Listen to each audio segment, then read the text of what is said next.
En las actas de de las sesiones 62ª y 63ª quedan a disposición de los señores y señora diputada de esta comisión. La señora secretaria dará lectura de la cuenta. Se ha recibido correo electrónico de la Agrupación Nacional Proyecto Trama, mediante el cual solicitan ser escuchados por la Comisión con respecto al proyecto de modificación de la ley que crea el Ministerio de Cultura. Esto es la jornada temática de marzo.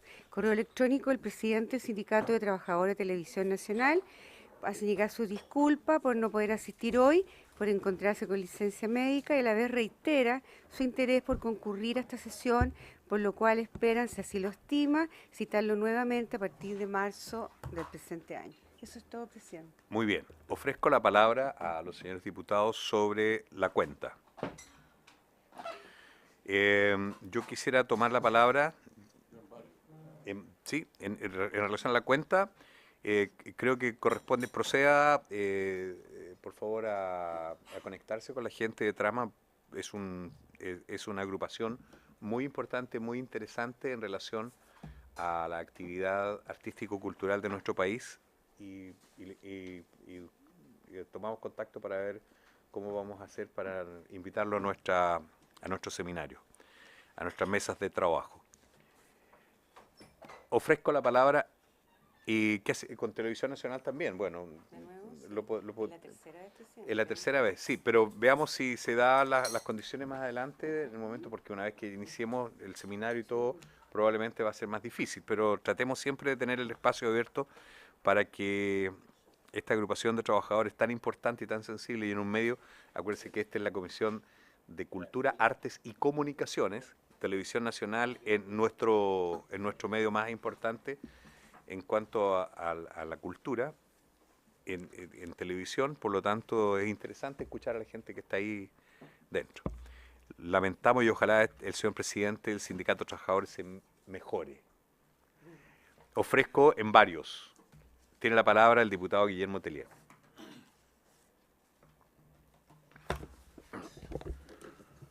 Presidente, yo le estoy mandando una nota, pero la quiero leer.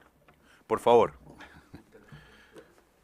El pasado martes 19 de enero falleció en la ciudad de Santiago la folclorista Silvia Urbina Pinto, de vasta trayectoria en la investigación y difusión de la música folclórica de Chile. Esta destacada artista inició sus estudios folclor con Margot Loyola en las escuelas de temporada de la Universidad de Chile y con su amiga Violeta Parra. Perteneció a un círculo de muy destacados artistas nacionales. Fue cofundadora en 1955 del conjunto Cuncumen, dirigido por Rolando Alarcón, con quien junto a Patricio Mans realizaron valiosas grabaciones. Silvia Urbina fue presidenta de la Asociación Nacional de Folclore de Chile, ANFOLCHI. Es reconocida por sus 40 años de trayectoria. Fue merecedora el año 2004 del Premio Nacional de Folclor, otorgado por el Sindicato de Folcloristas y Guitarristas de Chile. Por lo señalado, solicito que esta comisión haga llegar un oficio al Ministerio de la Cultura para que promueva algunas iniciativas para destacar su obra y hacer llegar las debidas condolencias a su familia y las instituciones vinculadas con su obra. Gracias, presidente. Muy bien. Tomamos de inmediatamente conocimiento, señora secretaria, y pido unanimidad. Así se acuerda. Tiene la palabra el diputado Claudio Arriagada. Del mismo modo, presidente, hace pocos días nos enteramos de la trágica muerte de dos chilenas muy jóvenes en Perú.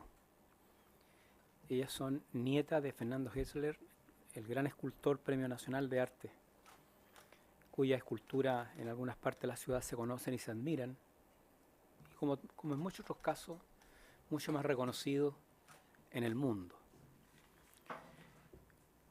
De la generación de grandes escultores y arquitectos y diseñadores chilenos, como Sergio Castillo y otros. Don Fernando, un sino trágico lo acompaña porque falleció su hijo hace un par de años atrás, y ahora sus dos nietas en Perú se ahogaron.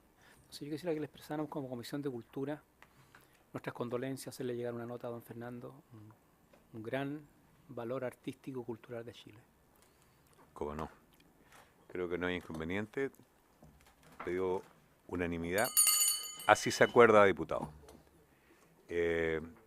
Tenemos una visita que nos acompañó en Isla Pascua, el diputado Osvaldo Urrutia, para que queden actas, diputado, que usted está acá con nosotros, siempre con la Comisión de Cultura. Ofrezco la palabra. Ofrezco la palabra. Muy bien. Vamos a suspender por un minuto para hacer pasar a nuestros invitados.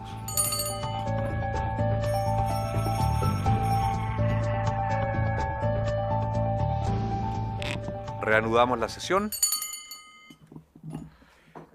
Esta sesión tiene por objeto recibir en audiencia a varias personas y vamos a iniciar con dos visitas realmente muy importantes para nosotros. Son dos personas que hemos conocido recientemente en nuestra sesión en Isla de Pascua, en Rapa Nui, donde tuvimos una jornada magnífica de trabajo que yo diría que marcó un hito de la presencia de nuestro Parlamento en el territorio chileno, y recibimos con mucho afecto, con mucho cariño primero las damas, la señora Sofía Abarca, escritora, músico, cantante, bueno, son muchos sus títulos, gestora cultural, residente desde hace más de 20 años en Isla de Pascua. Y por supuesto don Sergio Rapu, arqueólogo, una eminencia en todo lo que es la cultura Rapa Nui. Bienvenida, señora Sofía, bienvenido, don Sergio. Queremos escuchar sus razones y sus palabras. Tiene la palabra. ¿Quién va a partir con nosotros? La señora Sofía. Muy bien. Señora Sofía, tiene usted la palabra. Sí, cómo no, ahí está. Muy buenos días. Buenos días. Honorable comisión. Mi nombre es Sofía Abarca. Voy a empezar mi presentación con una pequeña contextualización de el lugar desde donde nosotros venimos. Hace más de 3000 años, poderosos navegantes del Oriente se hicieron a la mar buscando nuevas rutas para habitar, o sea, nuevas tierras para habitar. Fueron poblando todos los territorios insulares de Polinesia hasta desembarcar en una pequeña isla situada al centro del Océano Pacífico que luego llamaron Tepito o Tejenúa, el ombligo del mundo. Una vez asentados, alcanzaron un alto grado de desarrollo, crearon arquitectura original, levantaron esculturas monumentales, compusieron su propio sistema de escritura y evidenciaron con gran organización social al aplicar ecuánimes acuerdos de distribución territorial, manifestando también una fuerte espiritualidad con forma propia. Al momento del primer contacto con los europeos, en 1722, este notable desarrollo se hallaba ya en decadencia y su sociedad estaba sumergida en graves conflictos políticos internos. A partir del encuentro con el mundo occidental, su historia se vería llena de abusos morales y laborales ejercidos por extranjeros. Esclavitud, hambre, enfermedad y muerte constituirían su narrativa permanente hasta llegar a un paso de su extinción. Después de haber sido un territorio socialmente organizado que podría haber sostenido sobre 20.000 habitantes en su apogeo, llegó a tener solo 110 naturales a fines del siglo XIX. Sobre aquellos pocos se reinventó este pueblo que bajo el dominio de sucesivas administraciones extranjeras y luego subordinados al régimen co-conducidos por la Armada de Chile y la Iglesia Católica, perdió entre otros muchos elementos la continuidad de sus expresiones culturales propias, la interpretación de sus tablillas rongorongo, su sistema escritural y gran parte de su lengua primal. Rapa Nui, situada al centro del Pacífico Sur, es el vértice oriental del Triángulo Polinesio, cuyos otros dos corresponden a Hawái y a Aotearoa o Nueva Zelanda. Fue ya anexada a Chile en 1888, pero sus originarios fueron reconocidos como ciudadanos chilenos recién en 1966. Después de un largo periodo de readecuación, ha vuelto a levantar sobre su mermada estructura sociocultural nuevas formas expresivas basadas en la nostalgia, los recuerdos y vestigios de las manifestaciones tangibles e intangibles de sus antepasados, mirando de reojos a los pueblos hermanos de toda Polinesia. Justo a 50 años de su incorporación civil a Chile, actualmente en conflicto con el Estado por la aspiración a su autodeterminación y administración de su territorio ancestral, convive con una población no originaria numéricamente superior. Ese es el contexto. Ahora voy a hacer mi presentación. Mi presentación se llama Chilenos continentales o los no Rapa Nui en Isla de Pascua. Mi nombre es Sofía Abarca Fariña, chilena, libre pensadora, residente de Isla de Pascua, donde nacieron y han sido criados mis hijos desde 1998. Suscribo el siguiente documento en calidad de músico, investigadora, escritora y gestora cultural. Por ello, todo lo que aquí manifiesto nace de mi experiencia empírica, a través de la convivencia laboral con más de 400 artistas, cultores y creadores a lo largo de las casi 2 décadas y mi compromiso con el desarrollo cultural de este territorio, muy especialmente con las expresiones artísticas culturales propias del pueblo Rapa Nui, grupo al que estoy unida de modo irrenunciable a través de mi amada nieta mestiza, Hana Hana. Por consiguiente,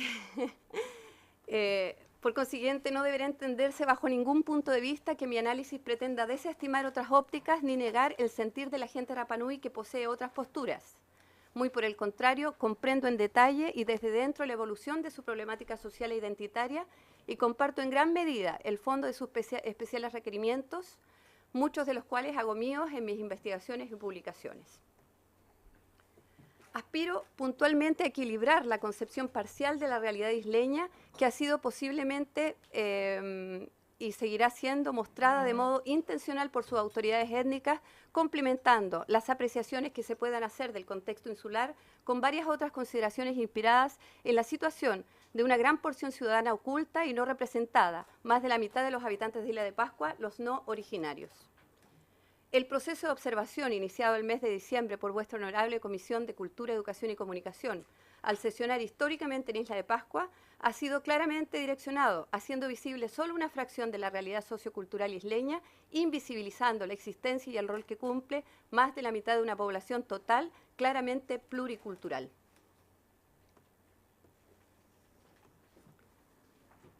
La comunidad isleña en Pascua. La comunidad de Isla de Pascua abarca a la gente de origen Rapa Nui, incluida su mayoritaria porción mestizada con migrantes de distintos orígenes. La integran además personas no Rapa Nui vinculadas a la etnia a través de su paternidad o maternidad, principalmente chilenos continentales, quienes a pesar de estar ligados sanguíneamente con los Rapa Nui mestizos, carecen de un estatus legal que les reconozca parte activa de la comunidad y les garantice un grado mínimo de participación cívica, como personas con derecho a emitir opinión a través del voto, por cuanto las situaciones que afectan sus vidas son de su real competencia. Por otra parte, incluye un gran porcentaje de habitantes procedentes de Chile continental y extranjeros de distintas procedencias, no vinculados sanguíneamente a la etnia Rapa Nui y extranjeros, casi todos trabajadores permanentes o temporales, muchos de ellos antiguos residentes. Con todo, quienes habitamos este singular territorio culturalmente heterogéneo, estamos conscientes de la fragilidad de la conservación de la cultura originaria. Nos sabemos privilegiados de coexistir paralelamente con esta especial cultura y habitar su mismo territorio. Por ello, muchos de nosotros ejercemos importantes acciones concretas en dirección a la conservación y promoción de sus expresiones propias y reconocemos la urgencia de legislar salvaguardando su patrimonio. Sin embargo, aspiramos a hacerlo en condiciones que en justicia también consideren y reconozcan la existencia e importancia de otro segmento humano no Rapa Nui como parte de una diversidad complementaria y positiva. El síndrome de la invisibilidad. Por una cuestión del azar, llegué sin ser invitada directamente por la organización a la sesión de la Comisión de Educación, Cultura y Comunicación de la Honorable Cámara de Diputados en Isla de Pascua, ocasión en la que fui testigo presencial de un fenómeno social que vengo observando desde hace más de una década y que se manifiesta cada vez más fuertemente en este territorio, situación a la que he llamado síndrome de la invisibilidad. Esta expresión tiene que ver con el nulo reconocimiento por parte de la sociedad originaria al aporte objetivo que hace la otra porción de los habitantes de la isla, más de la mitad no Rapa Nui y cuyo valor no es discutible, pues ejercemos un rol fundamental en el engranaje socio-cultural económico del territorio. Concretamente, de los más de 20 expositores que intervinieron en esta memorable ocasión, solo uno era continental y se expresó como acompañante de otro presentador, no de manera personal, mucho menos representando al conglomerado no originario.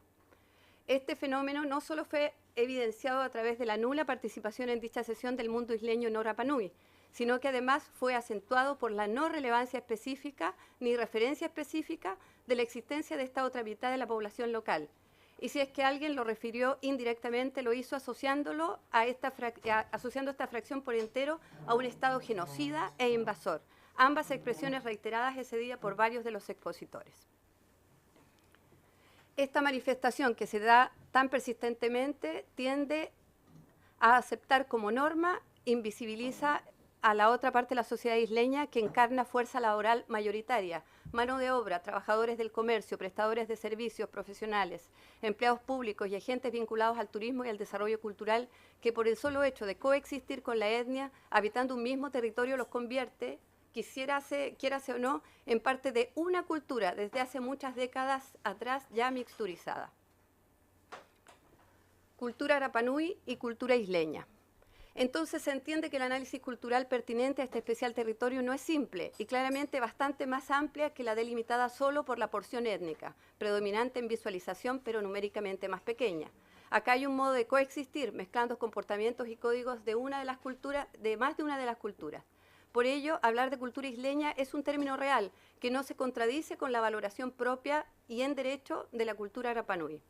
Sin embargo, doy fe de la existencia de un verdadero limbo identitario en una fracción de la sociedad conjunta que dice relación con los niños, hijos de extranjeros y chilenos continentales residentes nacidos en este territorio, pero a quienes no puede llamárseles Rapanui ni pascuense por cuanto estos términos refieren solo a quienes tienen la sangre de la etnia.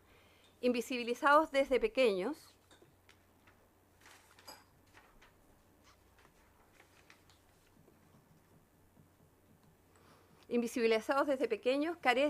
crecen carentes de una plataforma legal que los identifique claramente como miembros de una sociedad en la que podrán crecer, pero que hasta ahora no les otorga gentilicio ni les permitirá participar cívicamente a nivel local en el futuro bajo una especie de condición de apátrida. Entonces, lo que genera conflicto no es solo la propiedad del territorio, indiscutiblemente Rapanui por derechos hereditarios ancestrales, administrado en parte por el Estado. La problemática central se encuentra en hallar modos más justos de habitarlo conviviendo en confluencia una sociedad étnica mestizada en constante reconstrucción identitaria y los allegados a este territorio por muchas distintas y claras razones, pero pobladores coexistentes de una misma realidad, la cultura isleña. Esta aseveración en pertinencia por cuanto la palabra cultura, según la Real Academia de la Lengua Española, es el conjunto de modos de vida y costumbres, conocimientos y grados de desarrollo artístico, científico e industrial en una época y grupo determinado. La problemática migrante. La construcción de las nuevas herramientas legales deberían resguardar no solo una parte de la sociedad de la isla, la étnica, sino también garantizar cierto reconocimiento mínimo a la diversidad cultural que le habita. Cuando se abre el debate a nivel parlamentario para diseñar un estatuto especial, una ley de migración u otra que controle la permanencia de los no originarios en este territorio nacional, se debe tener claro que el incremento en la capacidad de carga de la isla tiene origen en las decisiones de aquellos mismos originarios a quienes ahora les incomodan las consecuencias de sus propios actos de acogida bajo la dinámica del beneficio de los arrendamientos, por cuanto los habitantes Rapanui, no Rapanui, regidos por la ley Pascua que garantiza la propiedad exclusiva de la isla como herencia ancestral de la gente Rapanui, pagando sus alquileres, tributan por su permanencia. Todo análisis ecuánime debe considerar como un derecho básico de cualquier poblador del territorio nacional la inclusión, el trato igualitario y la no discriminación, términos que se aplican de manera relativa en un territorio donde existe desde hace muchos años un modo despectivo y descalificador para llamar al mundo no Rapanui, específicamente al chileno, tire.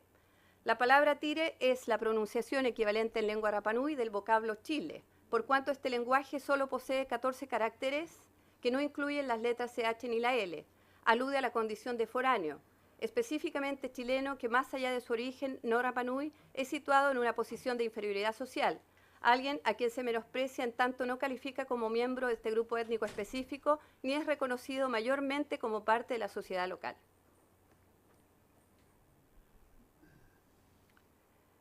Estado paternalista y regionalización. La actitud paternalista del Estado de Chile respecto a su tratamiento hacia este territorio y su etnia originaria históricamente no ha hecho sino acentuar la sobrevaloración de estos ciudadanos por sobre otros. Las consideraciones de este mismo Estado proporcionan y facilitan un sinnúmero de beneficios, subsidios sin devolución, becas de estudios, cupo de ingreso universitario, traslado aéreo gratuito, casas de acogida, hogar Rapa Nui y otras subvenciones no solo justas, sino absolutamente necesarias, pero dejando fuera de estos bienes a quienes, habiendo nacido y crecido en esta misma sociedad y teniendo méritos, no acceden a ninguno de estos beneficios solo por no pertenecer a la etnia.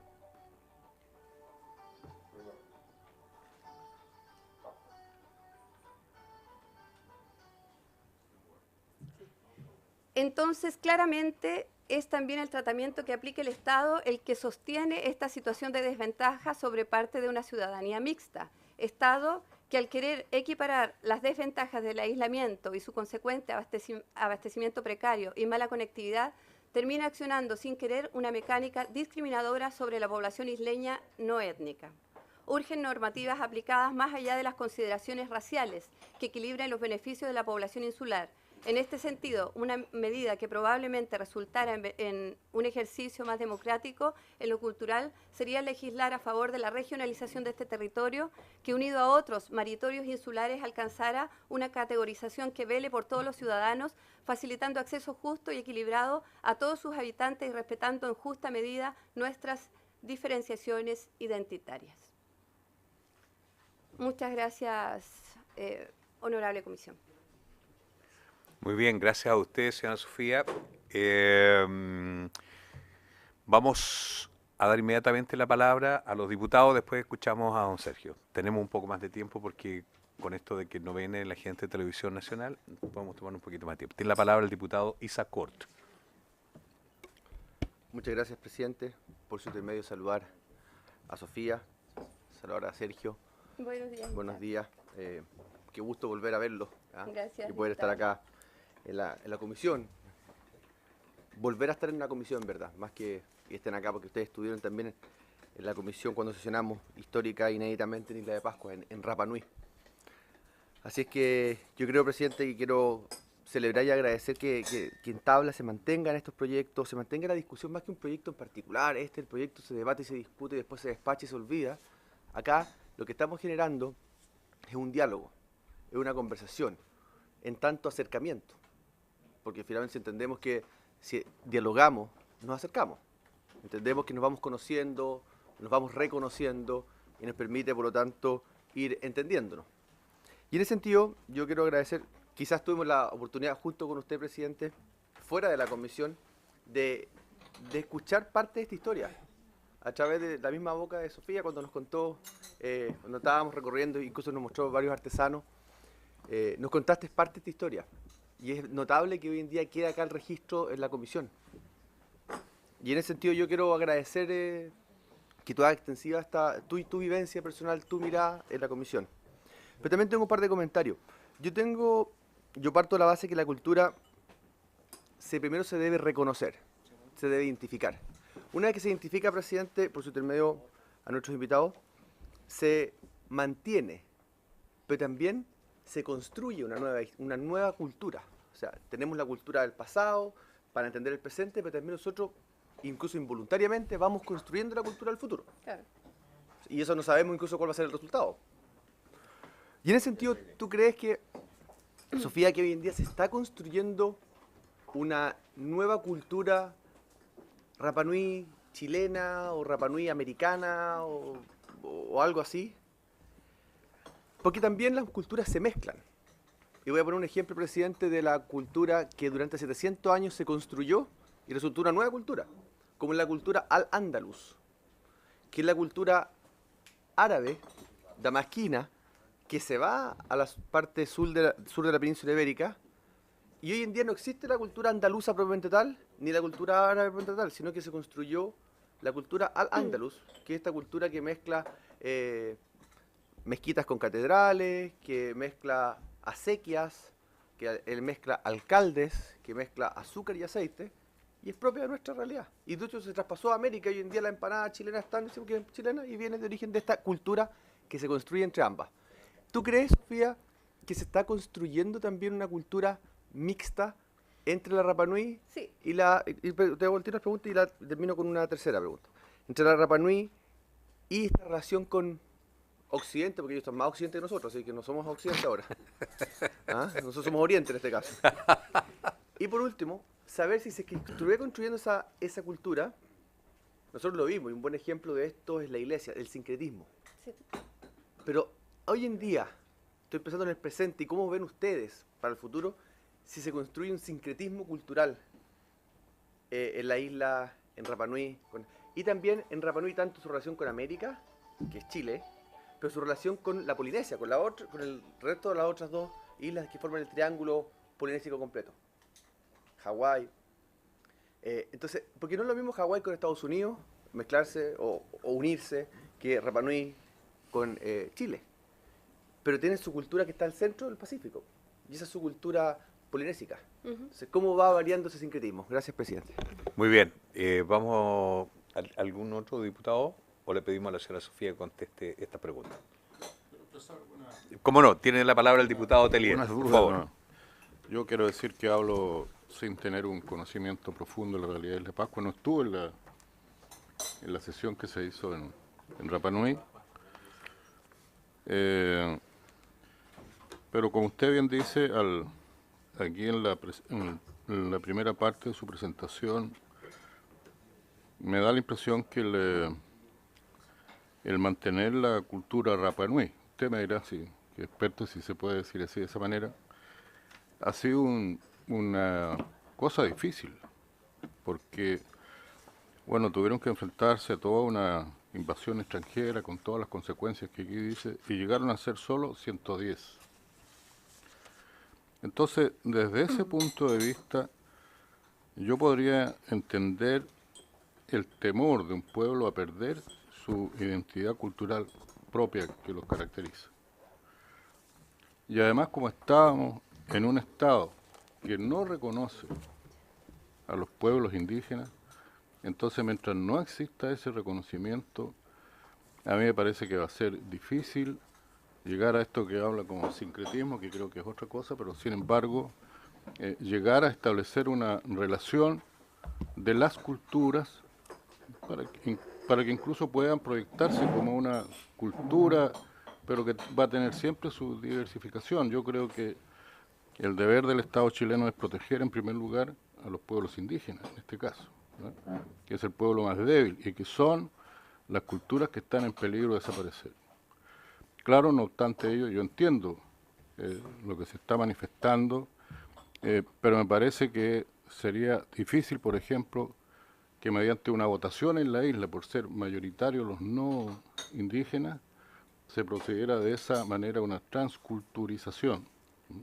No es exactamente eso lo que dice el texto. No, yo no le estoy diciendo a usted, pero podría pensarse, porque aquí se señala muchas veces que son mayoritarios los no Rapa Nui. Claro, podría existir lo mismo en la Araucanía, que por una votación se dijera, no, aquí cambian las condiciones, y son minorías los pueblos mapuche, el pueblo mapuche. Entonces, por lo menos desde mi punto de vista, sin desconocer que hay un problema que deberíamos ayudar a resolver, yo tiendo a pensar que hay que por ahora mantener esta protección de las culturas indígenas. Gracias, presidente. Muy bien, gracias, diputado Guillermo Telier. Ofrezco la palabra en relación a esta presentación. Le ofrezco la palabra, señora Sofía, para que conteste las dos intervenciones, de una pregunta concreta del diputado Isaac Cort y el comentario de don Guillermo. Ok, voy a empezar invertido. Diputado Telier, mi texto en ninguna parte dice que yo piense que deben igualarse las condiciones. Digo que debe equilibrarse los criterios de aplicación de beneficios, porque habitamos todos un mismo territorio en las mismas condiciones. No quiero igualarme con ni pretendo que los no Rapa Nui sean igualados a los Rapa Nui. De hecho, he trabajado durante 20 años por la cultura Rapa Nui, haciendo una cantidad muy importante de acciones concretas por la conservación del patrimonio inmaterial a través de publicaciones, de una treintena de discos de tradición oral y de cantos antiguos Rapa Nui y expresiones contemporáneas. He escrito libros, he expuesto en el extranjero. Entonces no va en esa dirección mi observación. Mi observación tiene que ver objetivamente con la aplicación de ciertos beneficios que para la aplicación de esos beneficios el criterio es un criterio que califica por étnico o no étnico. Entonces, ¿cuál es la situación que se da allá? Que dos familias, una de gente de Rapa Nui y otra de gente no Rapa Nui, tienen hijos que van al mismo colegio y que luego desde el colegio salen a la universidad en las mismas condiciones, porque estos dos jóvenes tienen familias que viven en la isla, pero el joven Rapa Nui sale con un montón de beneficios que me parece que son no solo justos, sino que necesarios, pero el otro sale sin ninguna. Entonces yo me refiero a ese tipo de medidas. De ninguna manera, y lo digo muy claramente en el segundo párrafo, yo soy abuela de una niña Rapa Nui, entonces jamás mi observación es en desmedro de la cultura Rapa Nui, sino que es en favor de equilibrar los criterios de los beneficios. Solamente a eso me refería. ¿Cómo no? Sí. Le voy a dar la palabra al diputado Telier. No, me queda claro. Yo tampoco estoy viendo dobles intenciones, me queda claro eso. Pero lo que digo es que en el contexto general, en el estado que vivimos, mi tendencia es a proteger la cultura indígena. Sí. Lo segundo es que ya son otra cosa, una especie de pliego de peticiones, no sé, de solicitudes de becas y otras cosas que el Estado debiera, por eso digo, hay un problema que hay que solucionar. Pero con esa mirada que usted mismo dice, sin atropellar aquello que me parece que es lo esencial. Gracias en todo caso. Gracias. Tiene la palabra el diputado Osvaldo Urrutia. Gracias, presidente. La bienvenida a Sergio y a Sofía al continente. Y a la comisión, bueno, el presidente ya les dio la bienvenida. Yo entiendo que ustedes, por la lectura de su documento, es que yo entiendo que ustedes son doblemente discriminados, los no Rapa Nui. Son discriminados por el propio pueblo Rapa Nui, con esto de que los tratan de tire, que son invisibilizados, que no los consideran en la toma de decisiones, de hecho ni siquiera fueron invitados ese día a exponer, y además los discrimina el Estado, en los beneficios, subsidios, ayuda económica, como quiera llamarse, por el hecho, a pesar de vivir más de 20 años, por el hecho de no pertenecer a la etnia Rapa Nui. Yo entiendo que eso es lo que usted viene a plantear hoy día. ¿Ya? ¿Cómo podemos, lo segundo a lo mejor está más cerca de nuestras manos, ¿ya? Poder interceder entre el propio gobierno para ver cómo se entregan estas ayudas sociales y que sean más objetivas y que la condición de la etnia no sea una prioridad, sino el hecho de habitar el territorio y por un determinado tiempo sean beneficiarios de alguna ayuda social. Si bien es cierto, ahí están incluidos recursos, en los cuales nosotros no tenemos facultades, pero sí podemos solicitarlo a lo mejor a través de un proyecto de acuerdo, o analizar primero en qué condiciones se entregan cada uno de los subsidios que se entregan a Isla Pascua. Yo hace poco solicité a través de las facultades que nosotros tenemos investigadores que me informaran de todo el presupuesto que se destina a Isla Pascua, por cada uno de los ministerios. Estoy a la espera de la respuesta de ese documento para saber cuánto es lo que se invierte en Isla Pascua y cómo se distribuye esa información. Así que la voy a tener dentro de poco. Pero el otro tema, el tema de la invisibilización, del maltrato despectivo que ocurre al interior de Isla Pascua y que para mí en lo personal fue una sorpresa. ¿Ya? Yo pensaba que los continentales que llegaban a prestar una ayuda, un servicio y se integraban eran bien recibidos y acogidos. Sobre todo porque ahí hay médicos, dentistas, arquitectos, profesionales que llegan a contribuir con sus conocimientos profesionales al desarrollo de Isla Pascua y a la mantención de su cultura. ¿Cómo cree usted que eso puede superarse, evitarse? ¿Es posible esta integración en forma...? Pues yo también reconozco que en la comisión, presidente, vi un cierto grado de agresividad por parte de algunos integrantes, sobre todo...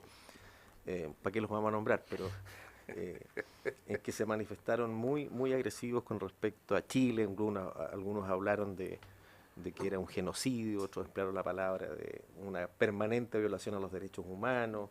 Hubo un texto que lo tengo registrado aquí en mis apuntes, que fue muy violento, muy agresivo. Entonces, ¿existe alguna posibilidad de producir esa integración? ¿Existe alguna posibilidad? ¿Cuál es el camino que piensa usted que hay que recorrer para poder llegar superar esas diferencias que hoy día se producen en Isla Pascua. Y la segunda pregunta, este estudio que está haciendo la Universidad Católica con respecto a que el Estado determine la capacidad de carga que resiste, que sustenta la isla. ¿Cómo lo ve usted? ¿Cree que eso va a venir a solucionar el problema o va a generar mayor número de problemas? Porque que el señor Estado determine cuánta gente puede vivir o debe vivir en la isla de Pascua, a mí en lo personal me provoca inquietud, ¿ya? Al menos inquietud. Me gustaría saber cuáles son el diagnóstico que ellos hacen, cómo van a determinar cuántas personas pueden vivir, qué es lo que deben hacer, cómo se van a desenvolver, si eso es un paternalismo más extremo del que hoy día existe. Porque usted ha hablado de paternalismo, posiblemente va a existir mayor paternalismo si el Estado toma la decisión de cuántos deben vivir, porque acto seguido va a decir qué es lo que deben hacer y cómo lo deben hacer. Gracias, presidente. Gracias a usted, diputado Urrutia. Le vamos a dar la palabra a la señora Sofía para que conteste la intervención, pero no se olvide la pregunta que dejó el diputado Isaac Cort. Por favor, tiene la palabra. Después se le vamos a dar a usted, don Sergio, para que se refiera al mismo punto. Por favor. Muchas gracias, señor presidente. Diputado Isaac Cort, respecto a su pregunta, lo que yo creo, lo que yo observo, lo que yo vivo, es que en este territorio coexistimos más de una cultura. La cultura Rapa Nui, que está centrada en conservar sus expresiones y para la cual muchos de los no Rapa Nui también trabajamos, con mucho entusiasmo y con un compromiso muy serio. Además está esta cultura de la gente no Rapa Nui y mayoritariamente continental. Estas dos culturas coexisten y este fenómeno de coexistencia genera una forma de convivir con códigos de convivencia y con modos de compartir los espacios que generan una tercera cultura que es una cultura mixturizada entre la Rapa Nui y la continental, que es a la que yo llamo la cultura isleña. Yo me siento profundamente isleña, a pesar de no ser de la cultura Rapa Nui.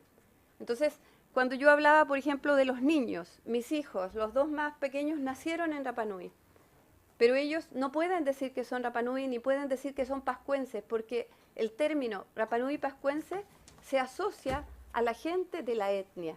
Entonces, ¿qué pasa con ellos y con todos los niños nacidos de gente no Rapa Nui? Yo pongo el término apátrida porque no encontré una palabra más parecida, no es exactamente eso, pero ellos tienen un problema de identificación con el territorio. Entonces, eso yo considero que no es positivo, porque lo veo en mis hijos. Veo este deseo de la Monse, por ejemplo, la más chica mía, que habla la lengua Rapa Nui, que practica muchas de las expresiones típicas de la cultura con mucha destreza y que sin embargo a la hora de decir quiénes son y quiénes no son, ella no es. Entonces eso es incómodo y es triste para ella.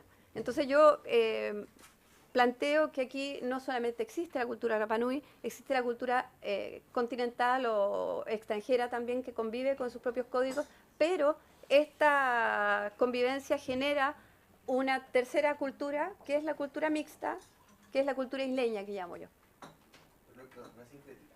¿Ah? No es sincrética. En algunos aspectos sí, pero la cultura Rapa Nui es tan fuerte que yo creo que ella elige por sí sola o ya ha elegido aquellos elementos que quiere integrar dentro de sus expresiones y lo hace de manera muy grácil.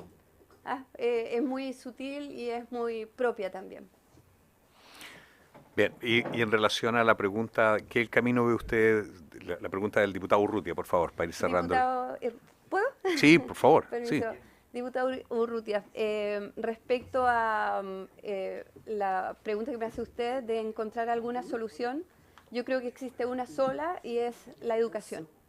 En la medida en que haya mejor educación en la isla, va a haber más elementos de juicio, más herramientas de que dispongan las nuevas generaciones para entender a los otros en condiciones de igualdad a pesar de las diferencias de origen e identitarios. Creo que esa es la manera, la educación. Ojalá que no tan largo. Yo quisiera que no fuera tan largo. Muy bien. Y yo quisiera ¿Concluyó? Sí. Yo quisiera, antes de darle la palabra sobre el tema exacto que venía a exponer acá nuestro amigo Sergio Rapu, que se refiriera también a la pregunta de usted que tiene más detalles sobre el tema de este estudio que se está haciendo sobre el tema de la isla. Por favor. Aquí, aprieta el botoncito negro, el negro que está debajo del vástago, justamente ahí. Ese. Ahí sí, eso. Es que antes lo hacíamos con humo, pero aquí... Cierto. Presidente, en primer lugar, no quiero dejar pasar de expresar también mi reconocimiento y gratitud por la sesión que ustedes llevaron a cabo en Isla de Pascua,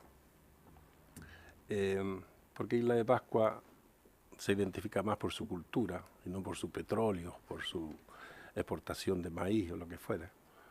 Y por lo tanto es muy adecuado que una comisión de cultura esté en la isla, y aunque embarque todo tipo de temas para resolverlo. Pero es un buen nexo y Dios quiera que se repita esto en el futuro y tengamos fluida comunicación y estamos actualizados en lo que ocurre en esa isla. En primer lugar, yo quería brevemente expresar y decir, hay una solución, perdona la expresión, mágica, que podría resolver muchos de estos conflictos culturales y sin perder el énfasis en la protección de una cultura minoritaria que el Estado definitivamente tiene la responsabilidad de velar por ello. Pero no por eso dejar pasar invisiblemente la existencia de grupos humanos que están allá, como lo que expresa muy bien Sofía. Y es que cambiemos el estatus de relación de Isla de Pascua con el resto del país. Si volvemos a 1888, y como lo expresé una vez y me gusta repetir todas las veces, que el 9 de septiembre de ese año había 166 personas en Isla de Pascua, 64.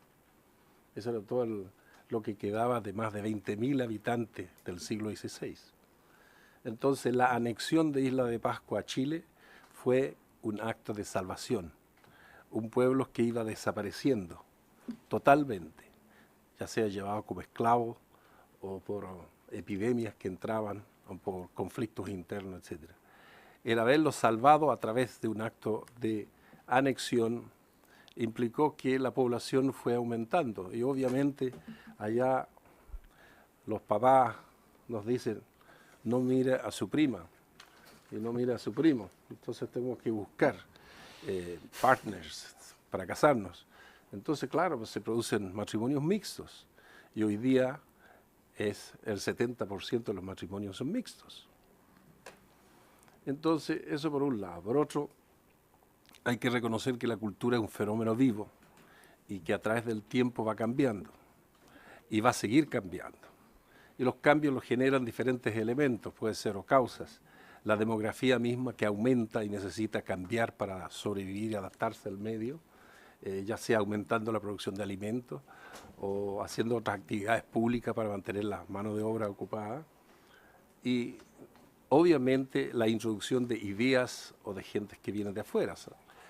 Hoy día la natalidad de Pascua no es tanto como la edad de mis padres cuando tenían 15 hijos, 12 hijos, etc.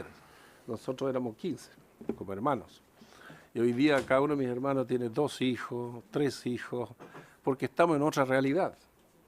Y por lo tanto no hay un aumento de población de esa cultura, de ese grupo, sino que sencillamente pedimos prestado a Santiago, a Rancagua, donde sea, donde puede llegar más damas y nos casamos con ellas. Entonces, claro, vienen el gusto... y entonces hay obviamente nueva costumbre, entra la empanadita rica, entra el vino tinto y entra otras cositas. Entonces la cultura sigue evolucionando y cambiando. Pero la identidad étnica es una virtud nacional. Lo tenemos en el sur, en el norte y en Isla de Pascua. Y a mí me interesaba hablar del tema cultural en Isla de Pascua y no sé, presidente, si sigo con esto o... Por favor. Yeah, okay. Por favor. Entonces, y me interesa mucho y voy a mencionar algo no por propaganda, pero por base de comunicación. Yo llevo 40 años en materia cultural. Llegué a Isla de Pascua no solo como profesor, sino como museólogo, e iniciado arqueólogo el año 70 como conservador de museo. Y después me fui al extranjero a especializarme en 3 universidades y volví y sigo en el tema, museo, arqueología, y soy antropólogo. Entonces, claro, uno ve la isla y dice, esto es un gran museo al aire libre. Hay 30.000 sitios arqueológicos, de los más pequeños que dan informaciones para producir contextos y explicar lo monumental, hasta aquellos monumentos que ustedes lo ven todo el tiempo, los moai, sus ajos, etc. Es único en el país. Entonces, claro, el Estado debería tener la visión y la responsabilidad, y lo ha hecho. Está en la lista de Patrimonio de la Humanidad. Está muy bonito, se hizo eso. Hay demarcaciones de áreas de la isla, que casi el 40% del territorio que es Parque Nacional. Tiene una legislación que viene de 1935. Pero la evolución de esa pequeña comunidad, que hoy día son cerca de 6.000, y mixta, continentales, Rapa Nui, algunos extranjeros, qué sé yo, hay diferente presión sobre ese terreno, el uso de la tierra. Y el uso de la tierra no controlada también llegó hasta hoy día, y me atrevo a decir con toda firmeza, hay más de 8.000 sitios arqueológicos destruidos. Porque cuando yo, como Estado, le entrego terreno a una familia, ya no le digo, mira, estas son las condiciones, a pesar que existe una ley, que es la Ley de Monumento Nacional, 17.288. Bueno, la gente de la isla no son arqueólogos. Sabe plantar camote, piñas, pero no distingue bien un sitio arqueológico que tiene unos pedacitos de obsidianas y otras cosas. Y tampoco le da la importancia. Pero para quien estudia la historia humana, sí es importante. Pero tampoco podemos dejar ese lugar sin plantar camote, porque tiene que seguir viviendo. Entonces, un programa que compatibilice el desarrollo agrícola con la conservación del patrimonio. Esa yo creo que es la clave, donde el Estado tiene que intervenir creando un programa de rescate arqueológico. Entonces, todos aquellos sitios, en una parcela puede haber 200 sitios, de los cuales 3 o 4 son monumentales para resguardar. El resto se puede excavar, extraer las informaciones y decirle al agricultor, por favor, plante su camote. Entonces, ese tipo de actitud yo creo que es muy urgente hoy día, porque la destrucción continúa. Las autoridades de turno en la isla tampoco son arqueólogos, no lo entienden. Entonces hay un pequeño consejo de monumento ahí que no tiene mucha fuerza, que no ha sido proactivo en esta materia, están preocupados de otras cosas. Entonces, por eso que replanteo esto, porque yo creo que es una urgencia de que el Estado, a través del canal, la Dirección de Biblioteca o Ministerio de Cultura, establezca un programa donde se invita a estudiantes universitarios de diferentes universidades nuestras u otras, voluntarios de afuera, a realizar este rescate. Ahora, eso con respecto al patrimonio arqueológico. Con respecto al patrimonio de la cultura viva, yo concuerdo con el diputado plenamente de la responsabilidad del Estado de mantener la etnia, pero sin embargo, la realidad que plantea hoy día la señora Sofía es una realidad y también se puede resolver. Hay mecanismos de resolver. Y aquí vengo con un cartelito. Yo digo, Isla de Pascua, la soberanía de Isla de Pascua lo mantuvo la Armada y la Iglesia Católica desde el día 1, desde 1888. Después se fue el año 66, se creó la ley 16.441, después de una especie de conflictos y desafíos, y la verdad, de petición de los mismos isleños por tener el carnet de identidad chileno, por ser ciudadanos chilenos normales y no de segunda clase, eso lo pidió la isla en su evolución de ser, queremos ser parte de este país. Entonces hay un deseo de quienes viven allá ser parte de este gran equipo que se llama Chile. Bueno, las cosas van cambiando. Hoy día se están produciendo otros fenómenos que es la que plantea Sofía con toda claridad y real. Entonces tenemos que buscar una solución. Somos provincia. Creo que es tiempo de que seamos una región. Alguien me decía, región Isla de Pascua con 6.000 habitantes. Y le digo, no, perdón, no contemos los votos, olvídense los votos. Contemos los miles o millones de kilómetros cuadrados de mar, de minerales submarinas, de presencia nuestra como país en el Pacífico. Tenemos una tremenda costa, hablamos mucho del Pacífico, miramos hacia las cordilleras. Cuando vamos a comprar merluzas, al final decimos el costillar está más rico. Y nos quedamos en tierra y no nos vamos al mar. Entonces yo creo que Isla de Pascua está en una posición estratégica, impecable, para Chile, para Sudamérica. Entonces yo decía, una región oceánica. Los antropólogos definimos que la Oceanía parte de Isla de Pascua hasta el sureste de Asia. La cantidad de culturas que existen ahí, diversas formas de adaptarse a diferentes tipos de islas, los atolones, las islas grandes, etc. Son territorios, algunos autónomos, otros independientes y otros que dependen de otros países. ¿Cómo andaríamos nosotros, los chilenos, Rapa Nui, cónsul en Nueva Zelanda, cónsul en Samoa, cónsul en Hawái? Porque la política en el Pacífico no se hace por trincherismo, se hace por piel. Una buena cerveza en el bar arregla más temas que ser ideológicamente de uno u otro sector. No corre. Y la política en cada grupo de islas están continuamente cambiando. Un señor Frost en Tahiti, que fue presidente con un grupo, al año siguiente está con el opositor y siguen manejando la isla. Son muy astutos. Entonces el tema entonces que Pascua está ahí posicionado geográficamente. Yo me acuerdo haber recibido hace pocos años atrás aviones 747, China. Venía el ministro de Cultura, otra vez el ministro de Educación, con su entourage del grupo de 100 personas arriba, tremendos aviones. Y me acuerdo haber casi recibido a uno de los presidentes de China, el año 90. Cuando se produjo el problema de Tiananmen Square, se retrasó. Y después vino otro presidente de China. Y yo estaba en la Universidad de Berkeley como profesor visitante y había muchos chinos. Entonces yo conversaba y le dije, oye, había un abogado de la Cámara de Comercio de Beijing. Le dije, viejo, ¿qué negocio hacemos? Era por tirar la lengua un poco. Y el tipo me decía, comida. Y yo decía, ¿qué comida? ¿Y cobre no le interesa? No, comida. Entonces yo le bromeaba, manzanas. Sí, manzana. Bueno, ahora están pidiendo cerezas los chinos. Entonces, pero en resumen, yo veía esta relación Isla de Pascua-China y me llamaba la atención. Entonces fui con la presidenta Bachelet el año 2008 a China. Y estaban ahí un grupo de empresarios todos y hablando, y negocio.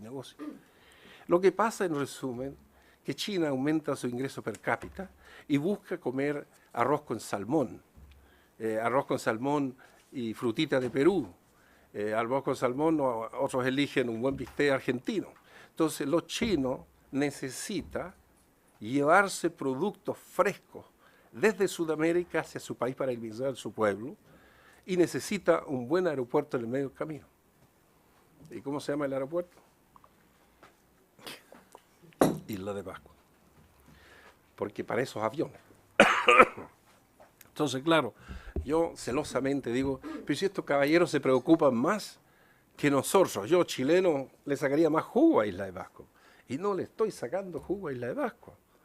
Entonces me pregunto, estuve 5 años manejando un instituto que se llama Instituto de Estudios Polinésicos en Hawái, de una universidad. Tenía 14 profesores, doctores en arqueografía, en un montón de cosas del Pacífico. Y yo veo en Chile, ¿y tenemos algún instituto? Hay 90 en el mundo de estos institutos, en diferentes universidades. ¿Y Chile tiene algún departamento del Pacífico en alguna parte? El año 81 fuimos con Relaciones Exteriores a Nueva Caledonia, en Umeás, para abrir un espacio en el Consejo de Arte del Pacífico, que es parte de la South Pacific Commission.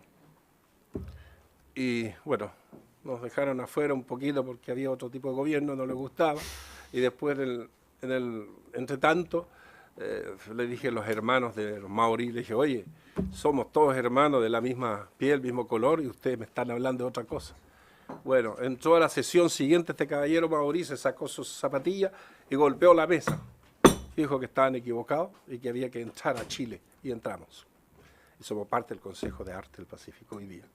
Vamos al Festival de Arte cada 2 años.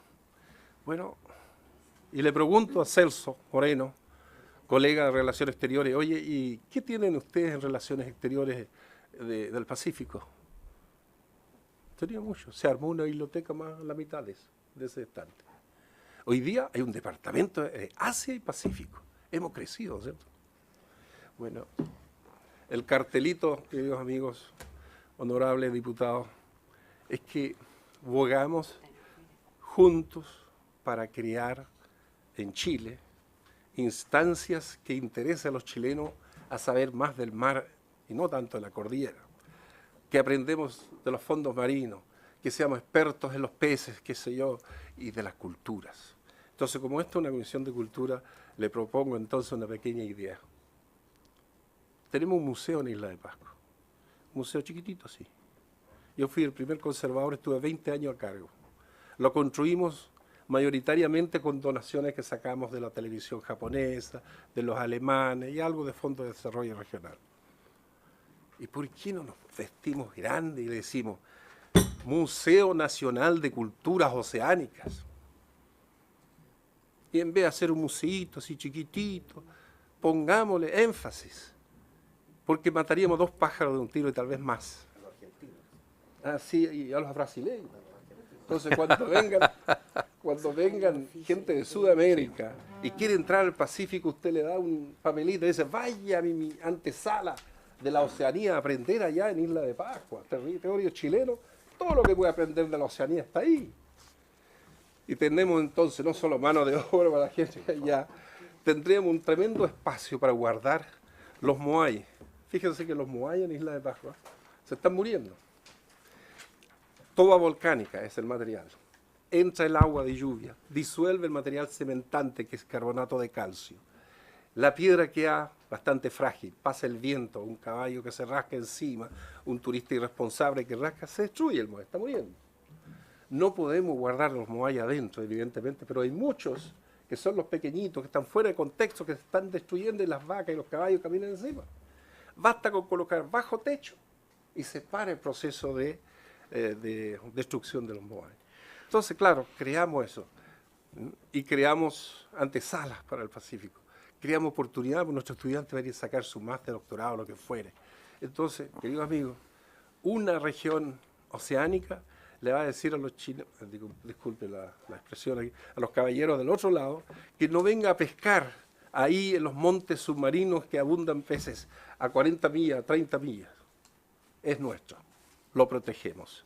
Que la ruta que se llama 68 aquí, llámalo para allá ruta oceánica y manda los buquecitos de las armadas ahí a pasear un poco de vez en cuando para que tengamos no solo Isla de Pascua, ¿cómo se llama esta? Juan Fernández, roqueríos que hay en el norte, ahí San Ambrosio, y los otros, todos esos, porque hoy día las Naciones Unidas se están extendiendo su mapa de fondo marino, porque hay estudios suficientes que digan, nódulos polimetálicos abundan, son metales puros. Entonces, ¿qué esperamos? ¿Que avancen los otros países primero y después de transito vamos nosotros? Querido amigo, hay tareas enormes, creo que el Estado tiene que abarcar, y la sensibilidad que la querida señora Sofía está planteando es una realidad que yo la defiendo a pie junto porque es una realidad humana, pero tenemos manera de resolverlo. Usted crea una región, este gobierno crea el Ministerio de Pueblos Originarios, que está enfocado con los pueblos originarios, y ¿qué hace con el resto de la gente? La región lo abarca. La región es un esquema de desarrollo integral, y se integra para acá y para allá. ¿Ah? Los que van de aquí para allá tienen que aprender Rapa Nui y bailar Rapa Nui, y los que venimos para acá comemos empanadas y vino tinto. Hasta ahí me parece muy bien. Sergio, usted es una persona, no solo una eminencia, como dice la señora Sofía, sino que usted es una persona de las más entretenidas que yo puedo haber conocido, y he conocido mucha gente. Pero tenemos un espacio de tiempo que se nos agotó, Yo le ofrezco la palabra que muy breve a los diputados porque tenemos un grupo que nos está esperando. Diputado Urrutia, por Sí, favor, una- la máxima síntesis, y disculpe que se lo diga. Una de las cosas que más me llamó la atención cuando nos reunimos o recibimos a los cerca de 20 personas interlocutores en Isla de Pascua fue que la mayoría no estaban de acuerdo con lo que el otro decía. O sea, es bastante difícil poder llegar a un consenso en Isla de Pascua por lo que me di cuenta. Habían visiones muy contrapuestas. Unos querían que patrullaran las 200 millas para que no entraran buques y otros decían que no querían el puerto. Yo recurrí a la Armada y pregunté cuántos incidentes han habido de buques extranjeros pescando dentro de las 200 millas. Me dijeron que había muy poco, pero que ellos tenían dificultades, que podían llevar una embarcación siempre y cuando tuvieran un sitio de atraque. No tienen un puerto, pero hay gente que no quiere puerto, pero sí quieren que les controle las 200 millas. Y hay una cosa que me llamó la atención, para hacerlo más breve, hay muchas otras, pero Por favor. sobre el nombre. El nombre, hubo una petición concreta de llamar a la isla Rapa Nui, Isla de Pascua. Así es. Yo tengo redactado el proyecto para presentarlo, pero me gustaría saber la opinión de ustedes dos con respecto a ese nombre que Bien. sugirieron varias de las personas que estaban en esa reunión. Ok, gracias, diputado. ¿Alguien más tiene la palabra? Entonces, la señora Sofía y luego don Sergio para cerrar esto en relación a esta última pregunta. Perdón. ¿Sí? Estaba pidiendo la palabra la señora Nibia, que siempre nos acompaña del Ministerio de Cultura. Por favor, señora Nibia. Precisar que, por su intermedio, diputado, que cualquier proyecto de ley que diga relación con asuntos permanentes de la isla de Pascua debe ser sometido previamente a la consulta del convenio 169. Así es. Por tanto, uno no podría imaginar un proyecto de ley que modifique la denominación sin hacer consulta previa. También ocurriría lo mismo para modificar el objeto, el nombre o la misión del museo de la isla. No puede hacerse sino previamente con una consulta de acuerdo al convenio 169. Y por último señalar que esta materia es tan relevante para el Estado chileno y para cualquier gobierno, cualquiera sea la orientación política de este, es tan relevante y tan compleja la materia de Isla de Pascua que para ello el Estado contempla instancias especializadas. Y finalmente es la Subsecretaría del Desarrollo la que concentra los debates que puedan haber en distintos sectores dentro del propio Estado. Entonces mi recomendación con mucho respeto es que para seguir abordando esta materia de Isla de Pascua, esta comisión debiera tomar los contactos con las otras comisiones dentro de la propia Cámara para poder articular una reflexión y propuesta que puedan abordar la complejidad y la riqueza que tiene para el Estado chileno esta materia. Muchas gracias. Muy clarificador. Gracias, señora Nibia. Bueno, está bien, diputado, pero estaba diciendo que estamos con ya pasado, nos falta la última parte. Por favor. Más tiempo perdemos. Presidente, solo señora Nibia, cuando usted habla ¿cómo se llama? Del convenio 169, una consulta indígena, ¿de acuerdo? Se tiene que hacer por cada proyecto de ley que se presente, porque se puede presentar un proyecto para la denominación de la isla, un proyecto para la denominación del museo. Tienen que ser separadas, no se puede, o se tendría que hacer uno con dos artículos. Artículo 1, denomínese la isla Pascua tal nombre, artículo 2, el museo tal nombre. Y así se hace una pura, porque finalmente son encuestas muy sencillas. Gracias, presidente. O sea, el proyecto de ley es muy sencillo. Gracias, diputado. Señora Nibia, por favor. Uno podría extremar el 169 y la reglamentación y decir que pudiera consultar materias que son distintas en un solo cuerpo. Creo que sería súper complejo. A mí me correspondió encabezar el proceso de consulta en la isla para la salida o no de un MOAI y creo que en general las consultas indígenas tienen gran complejidad para los estados. Yo sugeriría, si fuera en su momento consultada, que fueran dos consultas diferenciadas. Muy bien, muchas gracias. La opinión sobre el cambio del nombre, y muy breve, por favor, señora Sofía y don Sergio primero. La señora Sofía primero y cerramos con usted. Por favor, señora Sofía. Prenda su micrófono, si es tan amable. Sí, ahora sí. Diputado, respecto al gentilicio, me parece que es buena la iniciativa, pero es también un tema que no va a ser fácil de abordar, puesto que tanto la palabra Rapa Nui como la palabra pascuense dicen relación con la gente de origen Rapa Nui. Entonces, si se cambia el nombre, no sé si podría por ley decirse que el gentilicio se puede aplicar también para los nacidos en ese territorio. Y si es que se pudiese utilizar ese gentilicio para todos los nacidos en ese territorio, si acaso los beneficios serían iguales para todos ellos. Es complejo. Muy bien. Sergio, por favor. Diputado, yo creo que mi opinión es bien simple. Hágalo Rapa Nui y punto. Rapa Nui, punto. La verdad es simbólico y todas estas derivaciones de cosas del nombre yo creo que se resuelven. Como dijo el diputado, yo creo que hay mecanismos de hacerlo. Entonces, el Rapa Nui tiene una connotación nacional, viene con muchas raíces. Rapa Nui. Bien, muy bien. Quiero agradecer la presencia de Sergio y de la señora Sofía. Para nosotros fue una deuda que no fue y que teníamos que saldar, y agradezco que hayan viajado solo 4.000 kilómetros para venir a dar este testimonio que en realidad debimos haberlo recogido en su tiempo a cuando fuimos a Isla Pascua. Como tenemos esa deuda, yo creo que vamos a tener que volver a Isla Pascua a hacer una nueva comisión, porque es necesario, importante. Le dejamos la tarea al próximo presidente. Nosotros ya estamos cerrando esta temporada, pero que quede en actas, por favor, que tenemos mucho trabajo que hacer en Rapa Nui, Isla de Pascua, y vamos a repetir este viaje que ha sido muy provechoso y muy importante para nosotros. Agradecemos su presencia y vamos a suspender por un minuto para despedir a nuestros amigos y recibir al próximo grupo.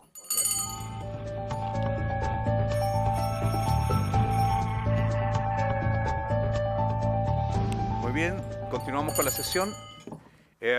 Recibimos en esta ocasión a nuestro Seremi de Educación de la región metropolitana, ¿está bien? Don Felipe Melo. También recibimos acá en la mesa, veo a la señora Winslia Sepúlveda, actriz y pedagoga de nuestro país, profesora. Y vemos a don, ¿dónde está? Allá está Marco Llerena. ¿Cómo se llama nuestro amigo? Es Ramón Vergara. Don Ramón, ¿perdón? Ramón Vergara. Don Ramón Vergara. También, Marco, lo invito a sentarse acá a la mesa, aquí o donde... Sí, usted no va a poner nada, pero...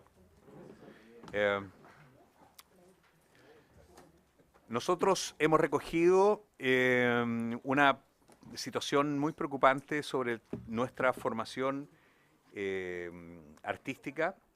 Las personas que están asistiendo a diferentes instituciones, que no son tantas, pero es un espacio para nosotros muy sensible. La formación artística es clave en nuestro país. Hoy día estamos queriendo que definitivamente las artes formen parte básica de todas las mallas curriculares de todos los colegios de nuestro país. Por lo tanto, los colegios que son específicamente, en particular el Liceo Experimental Artístico, para nosotros es un tema muy sensible, y tengo la sensación de que han sido muy maltratados últimamente, y queremos conocer esa situación. Dejamos con ustedes la palabra a don Ramón primero. Perfecto. A don Ramón, que nos va a explicar un poco cuál es la situación, cuál es el estado del arte en esta materia. Por favor, tiene la palabra. Bueno, muy buenos días. Honorable diputado Roberto Poblete, presidente de la Comisión de Cultura, Arte y Comunicaciones, y diputados presentes. En primer lugar, quisiéramos agradecer esta oportunidad en que por segunda ocasión exponemos ante esta comisión la grave situación por la que atraviesa la comunidad educativa del Liceo Experimental Artístico de Santiago, LEA. Mi nombre es Ramón Vergara Silva, licenciado en Artes de la Universidad de Chile, concertista en guitarra clásica por casi 30 años y con 20 años de experiencia como profesor de guitarra, de los cuales 10 lo he desarrollado en el Liceo Experimental Artístico. Hoy vengo en nombre de la educación artística y de las personas que hacen posible esto. Vengo como representante de los trabajadores artistas pedagogos que hemos formado a generaciones de artistas profesionales desde 1947. Y vengo como presidente del Sindicato de Trabajadores del Liceo Experimental Artístico, que representa a 66 docentes y asistentes de la educación, quienes hoy están siendo perseguidos por defender la educación artística de calidad en nuestro país y por defender nuestra dignidad como obreros del arte. La cadena de valor formativa de los futuros artistas nacionales comienza con nosotros, desde tercero básico en Chile, y por ello contamos con el apoyo permanente de la Unión Nacional de Artistas y con sus gremios. Por este motivo consideramos que este es el lugar en el Congreso en que corresponde presentar nuestras problemáticas e iniciativas. Bueno, recordemos que como resultado de la sesión realizada el 9 de julio pasado, esta comisión sesionó en la sede del Liceo Experimental Artístico de Maipú el día 17 de agosto, con la presencia de los diputados Roberto Poblete y Claudio Arriagada, y el Seremi de Educación de la Región Metropolitana, señor Felipe Melo, quien se comprometió a entregar información respecto a la situación general y administrativa de la Corporación de Desarrollo Artístico, CODEART, entidad administradora del LEA, a través del decreto 3166 de administración delegada. Recordemos también que en esa oportunidad el diputado Arriagada solicitó información respecto de la situación laboral de los profesores del liceo y que no se les informó con claridad respecto de la existencia desde marzo de 2015 de un informe de auditoría realizado por la Unidad de Auditoría de la Subsecretaría de Educación y solicitada por el sindicato del LEA. Recordemos que en esa ocasión informamos que el 75% de los 400 estudiantes del liceo son calificados como vulnerables por el Mineduc y que 120 de ellos pertenecen al programa Puente. Bueno, haciendo ahora un poco de historia de lo que realmente nos ha pasado últimamente, el 28 de diciembre de 2015, fecha en que Occidente recuerda la persecución y matanza de niños por orden de Herodes, el Día de los Santos Inocentes, la Corporación Educacional de Desarrollo Artístico, CODEART, emulando al dictador en una medida para acabar con la ilusión y los sueños de los trabajadores, docentes y artistas que conformamos el LEA, despide a 11 trabajadores por el artículo 160, número 4, letra A, del Código del Trabajo, y un trabajador por el artículo 160, número 1, letra C, del Código del Trabajo. 11 de estos colegas pertenecen al Sindicato de Trabajadores del LEA, en donde destacan los despidos de Nelson Gallardo, profesor de orfebrería, que la CODEART sacó del aula y colocó como inspector con más de 40 años en la institución, y Víctor Mora, profesor de danzas folclóricas, destacado coreógrafo y querido profesor con más de 20 años de trayectoria pedagógica en el LEA, todos ellos sin indemnización. A ellos se les despidió sin argumentos, como pueden comprobar en las cartas de despido que tienen en sus carpetas.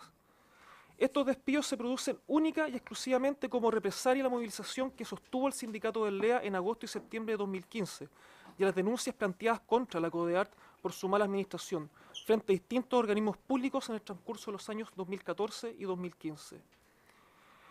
El 11 de agosto de 2015, el sindicato del LEA, el cual presido, después de múltiples denuncias a la CODEART por faltas graves a su deber como administrador del LEA, denuncias hechas a la Subsecretaría de Educación, al Seremi Metropolitano, a la Unidad de Administración Delegada, a la Superintendencia de Educación, Inspección de Trabajo y Cámara de Diputados, es que el sindicato decide iniciar una movilización indefinida para que el Mineduc revoque el convenio existente entre ellos y la CODEART, dada la grave crisis económica, administrativa y pedagógica que atravesaba y aún atraviesa el LEA. Esta movilización que termina de golpe, digo esto porque terminó un 11 de septiembre, el 11 de septiembre de 2015, donde se firma un protocolo de acuerdo entre la CODEART y el sindicato que represento, firmando además como garante de este el Seremi Metropolitano de Educación, señor Felipe Melo, y cito, según lo que dice este protocolo, cuyo propósito es normalizar el funcionamiento del establecimiento y solucionar participativamente en el corto y mediano plazo los diferentes desafíos que presenta la realidad interna del liceo. Termino la cita. Este protocolo se firmó bajo amenaza de despido de los trabajadores involucrados en la movilización, además de tener algunas personas externas en la planta estable de trabajadores reemplazando a los trabajadores movilizados en una actitud de rompehuelga, entre los que destaca nuestro actual director, señor Cristian Guamán. Nosotros accedimos a firmar con la confianza de que el Mineduc tomara conocimiento de la real dimensión de la problemática del LEA, y en ese entendido se trabajara como comunidad en la búsqueda de una solución a la grave crisis que aún nos aqueja. Se conformaron 4 mesas de trabajo por instrucción del Ministerio de Educación, las cuales no lograron resolver el problema. Es más, la realidad indica que se profundizaron los conflictos, como relato a continuación. La Mesa del Programa Educativo Institucional, PI, tenía como prioridad crear el protocolo de acción para conformar junto a la comunidad escolar en su conjunto el nuevo proyecto con participación de la totalidad de la comunidad educativa. Esta mesa no logró aquello, sino que paralizó toda posibilidad de trabajar sobre un tema que requiere voluntades y metodologías. La Mesa de Sustentabilidad Económica y Transparencia tenía como objetivo transparentar los ingresos y egresos de los dineros destinados al funcionamiento del LEA, dar a conocer los resultados de la auditoría interna que se hizo a sí mismo la CODEART, y pagar las deudas que tienen los trabajadores del liceo. Hasta el día de hoy no se cumplió con los objetivos de la mesa. Aún más, la deuda con los trabajadores ha aumentado de 25 millones y fracción a casi 45 millones de pesos, ya que por lo menos en la mesa la CODEART reconoció que no van a pagar el bono proporcional mensual del año 2015, ya que nuevamente hicieron uso de esos dineros. El único acercamiento que tuvo el sindicato con la CODEART en cuanto al pago de la deuda fue la propuesta presentada por el vicepresidente de la corporación, el señor Jorge Barrientos, el cual fue rechazada por los trabajadores por ser una propuesta sin base económica sustentable, o sea, decir, poco seria. La Mesa para la Mejora de la Convivencia Escolar tenía como objetivo recomponer la convivencia al interior del colegio. La respuesta recibida por parte del empleador fue la creación de un sindicato paralelo, pro corporación, con un abierto discurso en contra del sindicato que yo presido. Además del hostigamiento laboral permanente desde la dirección interina del establecimiento, actos todos denunciados ante los organismos competentes. En resumen, en estos meses de diálogo no hemos llegado a ninguna solución, solo ha servido para corroborar por qué nos movilizamos en los meses de agosto y septiembre. Debo señalar que dentro de la movilización la CODEART hizo cambio de directiva, en donde como primera medida fueron despedidos el director del LEA, señor Marcos Llerena, aquí presente, y la inspectora general, señora Margarita Astudillo, también aquí presente. Esta última miembro del sindicato y despedida por el artículo 160, número 4, letra A, es decir, por abandono de sus deberes. Ambos trabajadores están en tribunales demandando a la CODEART, y este lunes 18 de enero el segundo juzgado laboral de Santiago dictaminó sentencia a favor del exdirector del Liceo Experimental Artístico, estableciendo que su despido fue vulneratorio tanto de la integridad física y psíquica del demandante. Esto último, cito textual del fallo. Ordenando una indemnización de más de 20 millones de pesos cuyos recursos provendrán, como de otras ocasiones, de los dineros destinados a educar niños y jóvenes de escasos recursos, porque como sabemos la corporación no tiene recursos propios, solo los del Estado. Al finalizar la movilización, lo primero que hizo CODEART fue cambiar nuevamente su directiva, quien resolvió como primera medida el no pago de sueldos en el mes de octubre de 2015. Bueno, esa carta no está en sus carpetas, pero las traigo acá para que después lo tengan en su conocimiento, donde nosotros hacemos visible esa vulneración a los derechos fundamentales de los trabajadores, lo cual se solucionó después de enviar, la carta que acabo de citar. Todo lo anterior nos lleva a solicitar su colaboración para fiscalizar la labor del Ministerio de Educación en relación a las arbitrariedades cometidas por la Corporación Administradora del Liceo. Lamentablemente con la venia del Ceremi, puesto que él mismo se comprometió por escrito a que no habrían más despidos en el colegio, luego de los dos primeros, y que evaluaría la continuidad de la corporación al mes de diciembre, cosa que no ha sucedido. Es más, cuando hemos pedido explicaciones y el cumplimiento del protocolo, nos han contestado la próxima semana nos reunimos y aquí estamos muy preocupados. Esto es desde principios de enero. A la fecha, la deuda de la CODEART con sus trabajadores asciende a 44 millones de pesos y fracción, entre el no cumplimiento del contrato colectivo vigente y el no pago del bono proporcional mensual ex Bonosae 2014 y 2015. A esto se suman deudas por servicio, pago por retiros voluntarios, 71 millones, y los juicios ganados por los trabajadores, 50 millones aproximadamente. O sea, cerca de 161 millones que se suman a los 50 millones de déficit que reconoció la corporación en su última cuenta pública. Debo señalar que el Estado de Chile entrega cerca de 800 millones anuales a una corporación que está haciendo mal su labor y que está administrando de mala manera los dineros destinados a educar a jóvenes con talento artístico que no tienen otra posibilidad de formarse con excelencia y de manera gratuita si no hacen el LEA. Finalmente, la CODEART prometió, en boca de su vicepresidente, señor Jorge Barrientos, que serían 30 los despidos que vendrían, por lo que esperamos más desvinculaciones a miembros del sindicato en el mes de marzo de 2016. Antes de finalizar, me gustaría decir los nombres de las personas que fueron desvinculadas para que tengamos también una dimensión de quiénes son las personas que fueron desvinculadas. Bueno, Marco Llerena, director del Liceo Experimental Artístico, ex jefe del Departamento de Fomento y Desarrollo del Consejo Nacional de la Cultura y las Artes, jefe de extensión y mediación del Centro Cultural Palacio de la Moneda, licenciado en Teoría e Historia del Arte, destacado profesional de la cultura, de la educación artística y la gestión cultural. Margarita Astudillo, también aquí presente, magíster en gestión educacional, profesora de Historia y Geografía del Liceo por 16 años, quien educó a sus hijos, sobrinos y nietos en la institución. Mauricio Ruiz, licenciado en Arte con mención en trompeta, destacado intérprete y director de la Big Band del LEA. Víctor Mora, profesor de Estado de Educación Física, Deportes y Recreación, destacado coreógrafo y director del grupo folclórico Danzares. Nelson Gallardo, orfebre, ex profesor del LEA, la Cátedra de Orfebrería, asistente a la educación. David Cofré, licenciado en Bellas Artes de la Universidad de Chile, ex alumno del Liceo Experimental Artístico. Roberto Rivas, profesor de Estado en Física y Matemáticas. Fernando Canales, licenciado y profesor de Historia y Ciencias Sociales de la Universidad Arcis. Lorena Almendares, profesor de Artes Visuales. Jorge Ortiz, profesor de Folclor y músico destacado. José Miguel Guerra, profesor de Folclor, músico destacado. Liliana Cárcamo, licenciada en Artes con mención en violín, violinista de la Orquesta de Cámara de Chile, que cabe decir que en 6 meses levantó una cátedra que estaba destruida y que había dejado en alto nivel a sus estudiantes que ya están estudiando en la Universidad de Chile. Yanis Chávez, profesora de castellano y licenciada en Estética de la Universidad Católica, discípula de Fidel Sepúlveda. Y por último, Pilar Ramos, profesora de Estado en Educación Física, Deporte y Recreación, entrenadora internacional de atletismo, campeona nacional de atletismo en 800 metros planos y ex seleccionada nacional, despedida sin ninguna justificación y sin derecho a su indemnización. Bueno, finalmente, como sindicato, como trabajadores, como artistas, agradecemos nuevamente su invitación a esta sesión, pues es el espacio en donde nosotros, los trabajadores y trabajadoras de la cultura, encontramos un lugar donde manifestar nuestros problemas y oportunidades. Muchas gracias, Ramón. Disculpen un segundo, vamos a pedir unanimidad para prolongarnos por 5 minutos más porque necesitamos escuchar. Muy bien, ya estamos pasados, ya deberíamos estar en la sala, que es una cuestión que todavía no hemos conseguido como diputados estar en 2 partes al mismo tiempo, pero debemos hacerlo. Por favor, queremos escuchar lo que nos tiene que decir nuestro Seremi de Educación de la Región Metropolitana, don Felipe Melo. Don Felipe tiene la palabra.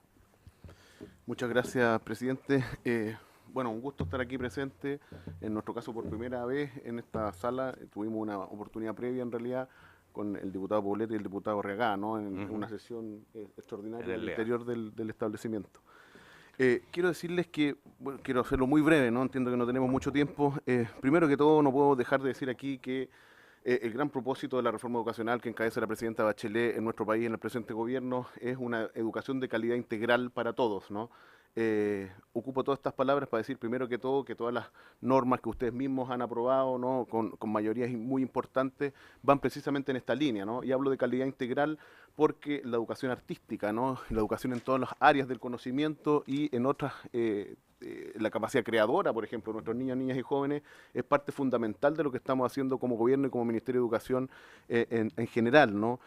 Nosotros nos preocupamos, por lo tanto, de la educación artística en establecimientos regulares, ¿no? En todos nuestros establecimientos públicos, por ejemplo, en todos nuestros 12.000 establecimientos a nivel nacional y, por supuesto, los 3.200 que tenemos en la región metropolitana. Y nos preocupamos también de los establecimientos que cumplen un rol particular en relación, un rol muy singular en relación a la educación artística, ¿no? Donde el LEA es probablemente el de mayor visibilidad a nivel nacional, ¿no? El único establecimiento técnico profesional artístico, ¿no? El único establecimiento dentro del decreto 3166, que es este decreto de administración delegada, que son 70 establecimientos a nivel de país, y el LEA es el único de aquellos 70 que es de corte artístico, ¿no? Que se dedica a la educación artística. Los otros 69 son aquellos que probablemente ustedes conocen, administrados por sociedades como la SOFOFA o como la Cámara de Comercio, ¿no? Cuyos focos están más bien en los temas productivos, ¿no? Por lo tanto, un liceo muy singular. La historia, Ramón la ha resumido, yo creo, bastante bien, en el sentido de que tenemos también muchas décadas de historias ligadas al establecimiento y que nosotros queremos potenciar. Decirles entonces, entrando al caso del LEA específico, nosotros tuvimos la oportunidad en la sesión previa hace algunos meses de contarles en detalle qué es lo que estábamos haciendo. Se lo resumo aquí en 2 o 3 líneas, ¿no? Primero que todo, un trabajo que la crisis reciente del LEA es gatillada básicamente por los problemas de infraestructura, porque siendo su sede Mapocho 3885, fue muy dramáticamente afectada por el terremoto de 2010 y por diversos motivos en realidad no se logró durante el periodo pasado una reconstrucción de esto, ¿no?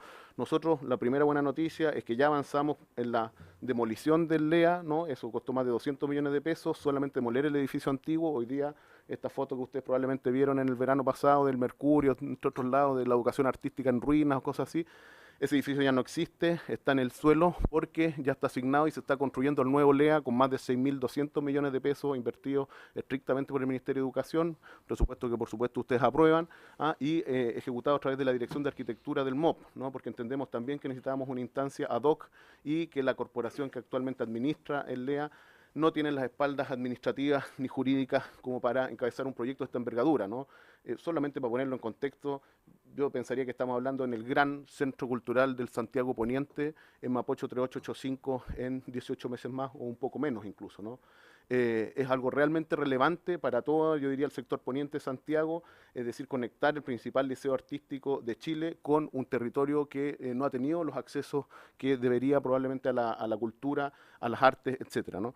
A ese nivel me parece que es relevante destacar la inversión que se está haciendo en un contexto con un diseño participativo, en donde la comunidad pudo durante los años previos participar también de la definición de este nuevo edificio.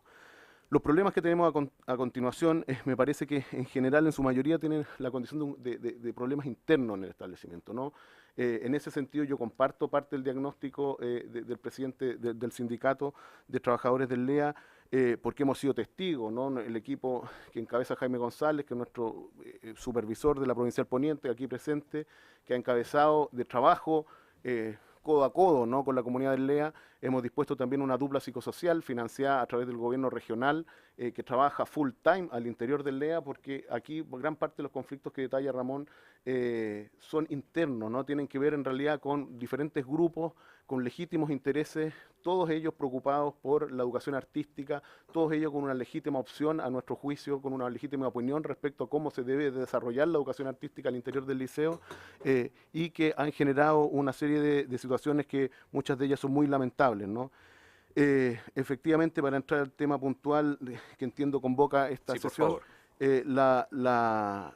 se firmó este protocolo en septiembre pasado, un protocolo que establecía, entre otras cosas, que no habrían despido y que nosotros como Ministerio de Educación seríamos garantes de aquello durante el año 2015. No habrían despido durante el año 2015, se dijo explícitamente en aquella reunión y está por escrito que malamente en realidad la Corporación Administradora se podría comprometer a que no existan de por vida desvinculaciones al interior del establecimiento, ¿no?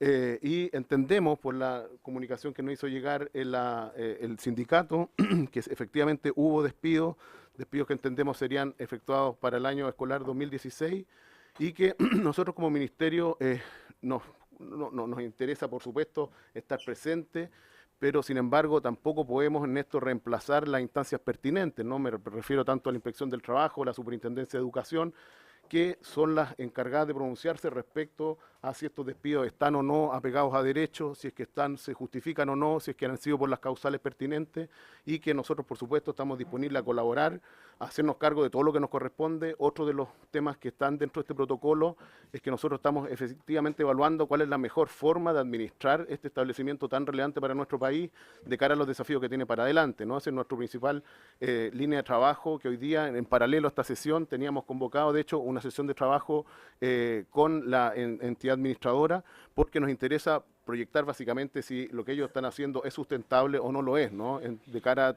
tomar decisiones respecto de la continuidad de la administración del LEA por parte de la CODEART o no, ¿no? Felipe, es un tema complejo y que nosotros estamos disponibles. Perdone que lo interrumpa, pero a mí me gustaría ir más al punto, que recién entramos en el punto de los despidos con los cuales ustedes se habían comprometido con la Comisión Organizadora. Aquí tenemos un problema que es mucho más evidente, que se llama Corporación Administradora, el CODEART, quiénes son y por qué, y yo no entiendo por qué el Ministerio no toma carta en el asunto.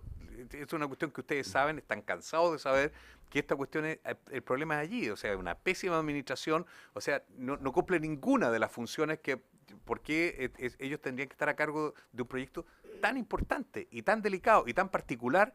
Entonces, yo quiero saber, Felipe, ¿por qué el Ministerio no toma carta en el asunto? Sí, perdón, diputado Gaona.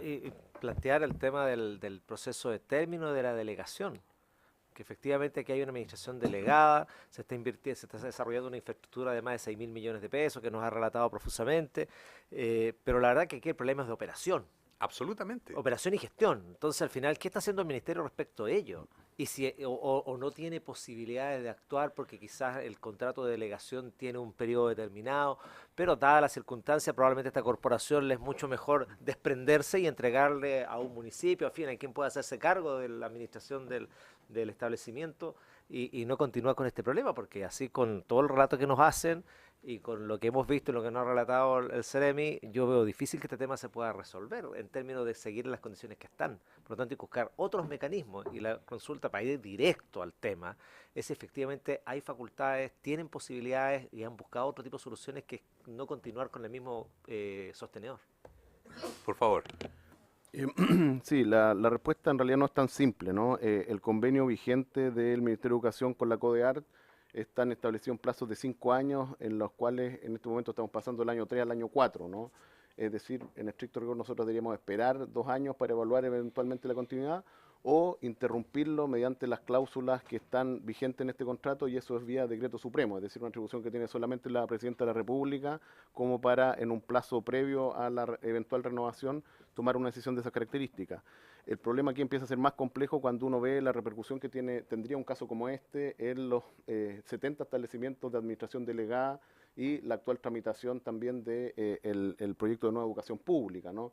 En el sentido donde si es que no es la corporación CODEART o las otras corporaciones que administran establecimientos del decreto 3166, entonces, ¿cuál es la corporación adecuada, ¿no? Esto es una licitación, es una asignación, es un tema que no es trivial, ¿no?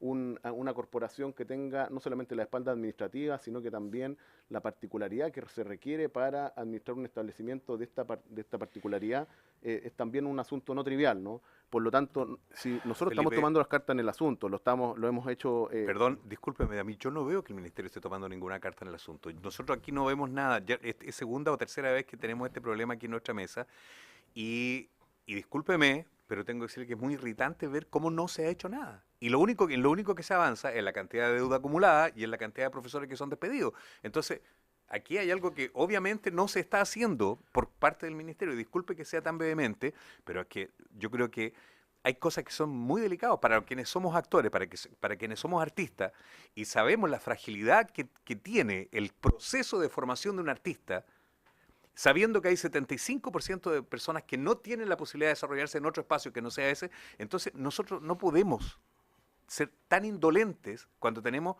una piedra preciosa y encargársela a un organismo completamente incompetente.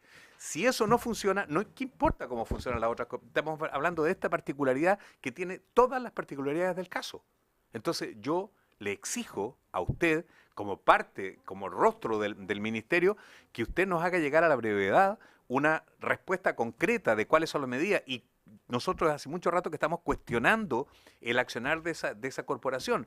Y esa corporación podrá dar todas las explicaciones del caso, pero son explicaciones que no se condicen con los resultados. Hay una deuda que se aumenta, y obviamente en todos los despidos no tiene razón. El despido del diputado, perdón, del profesor Llerena, está clarísimo, ya viene, está clarísimo que fue una arbitrariedad y la justicia ya lo hizo así. O sea, aquí nosotros, yo creo que no podemos seguir permitiendo y seguir avanzando en el tiempo con una cosa sin resolver. Nosotros exigimos que se resuelva este tema a la brevedad y ojalá a favor de este colegio tan emblemático para nuestro país, para la historia de nuestro país. Y vamos a tener un edificio nuevo, vamos a tener más cantidad de capacidad, pero si seguimos a cargo de esta gente irresponsable, yo creo que quienes permiten eso somos más irresponsables. Y nosotros somos las personas que estamos permitiendo que esta gente se haga cargo, sin vocación y sin talentos para hacer ese trabajo. El diputado Rivas tiene la palabra. Gracias, por favor. Gracias, presidente. Solamente para presentar la siguiente moción o propuesta a la comisión, me parece que este es un tema de lo más delicado y amerita una nueva audiencia por parte de los invitados. Y con todo el respeto que me merece el CEREMI, me parece que el tema él ya lo superó. y esto requiere ya llegar a un nivel un poquito superior. Yo creo que aquí debería venir, si no la ministra, derechamente por ejemplo, la subsecretaria de Educación, para que diera una explicación, porque claramente el tema aquí está superando las facultades que tiene el CEREMI. Él hizo una exposición bastante prolongada y yo creo que el 20%, 10% del rato de lo que habló refirió tangencialmente el tema. Nosotros requerimos, y los invitados requieren, presidente, una respuesta concreta. Así que yo pongo como tomar el acuerdo para invitar a los invitados, a los trabajadores en una próxima ocasión y hacerlo coincidir también con o la ministra o la subsecretaria. Gracias. Muy bien, solicito unanimidad para ese acuerdo que propone el diputado Rivas. Ok, se toma ese acuerdo. Tiene la palabra la diputada Maya Fernández. Señor presidente, en el mismo tenor, yo creo que esto es un tema sumamente grave, sobre todo cuando estamos mejorando la educación, nada de cabe duda que el gobierno en esta ocasión ha tenido una labor en eso, pero creo que nuestros colegios artísticos especializados, no solo artísticos, el resto de los colegios tampoco pueden quedar detrás de la gran reforma educacional. Y yo creo que, como decían, aquí hay un tema administrativo muy grave. Entonces, es bueno saber qué se puede hacer y llegar a una solución, porque puede que otras delegaciones de colegios funcionen bien, pero aquí estamos con un problema y me preocupa más y encuentro maravilloso eso que se construye una infraestructura de 6.000 millones de pesos, pero ¿qué pasa si la administración de esa nueva infraestructura es mala? Porque ahí entramos en los mismos problemas.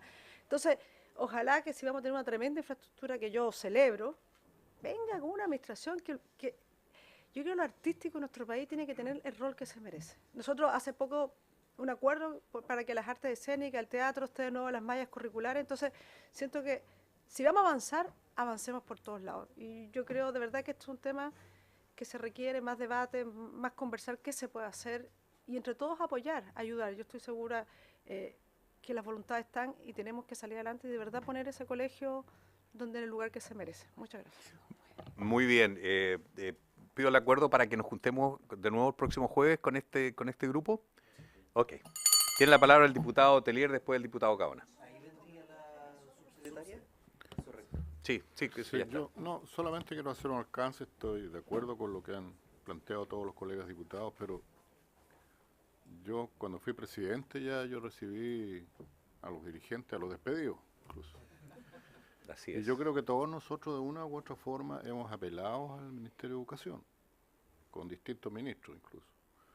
Yo con el actual ministro no he hablado sobre el tema, pero con los otros creo que hablé. Pero nunca se ha vislumbrado una solución. Entonces yo no quiero menoscabar al CEREMI, creo que está haciendo un trabajo, un papel. Pero claro, como él mismo dice, esto es resorte de una resolución, incluso más allá del ministerio. Yo lo que querría recalcar es que al hacerle la invitación o a la señora ministra o la subsecretaria, que se le plantee si pueden venir con un principio de solución. Bien, por favor. Porque de lo contrario se van a venir a dar las mismas explicaciones, nos vamos a dar vueltas sobre lo mismo y no hay nada concreto.